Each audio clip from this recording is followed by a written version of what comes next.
What is going on, everybody? Welcome back to Phones and Drones. I know this looks like the making of a horror movie, but it is just the beginning of our OnePlus 8 Pro camera test. Let's go. We have been talking about it. You've seen all of the news we've had on the channel in regards to the OnePlus series devices, but we're going to actually go ahead and jump into our camera review right here of the OnePlus 8 Pro. So for those of you that follow this channel, thanks for watching. Stay subscribed if you don't. Hit that thumbs up button. It really helps us out. I greatly appreciate it. But for those of you that follow the OnePlus series for all of its existence has known it's always cut corners with their camera. They've always had the best processors. They've always had top-notch display specs and stuff like that. But the camera was always where they never really took it seriously and looked at cutting costs.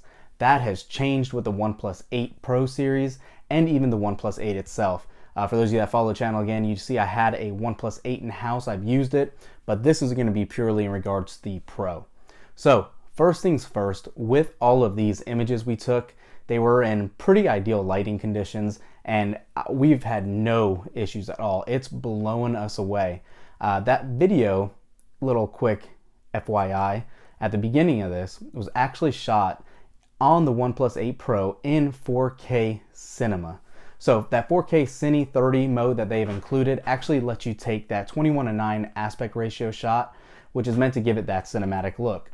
They give you that option to take those type of videos or other ones you're going to see at the end of this in the, the regular typical 16:9 format instead of that 21:9. But let's go ahead and jump on these photos first. As you can see in some of these images, they really do look very vibrant. They look really, really good. I'm looking at some of them right now and the detail that you really get look phenomenal. This phone not only gives you all of these 48 megapixel primary cameras, it actually does include a macro lens. And I have never been a fan of this and other phones, but I really have to show you how good it looks on the OnePlus 8. Here they are. They look amazing. These are ants crawling around in the woods when we were taking a walk. This is a sand flea on the beach and a caterpillar also right on the sidewalk. They look amazing. One thing I don't get is this little color filter that they included. It's a waste. Everything looks washed out. Definitely not very usable for anything. One other area I want to show you though that it really does excel in is the zoom and the wide angle lens. So if you're looking at getting one of these devices for a zoom capability, these go up to 30x, and I can tell you right now at 30 it is not that usable. It does not look great. Get an S20 Ultra if that's what you're hoping for, but if you're just zooming in at that 3x, you're going to get some good looking images, as you can see here. Aside from that, you can see all of these photos are crisp. You can see details in the leaves, you can see details in the pine cone.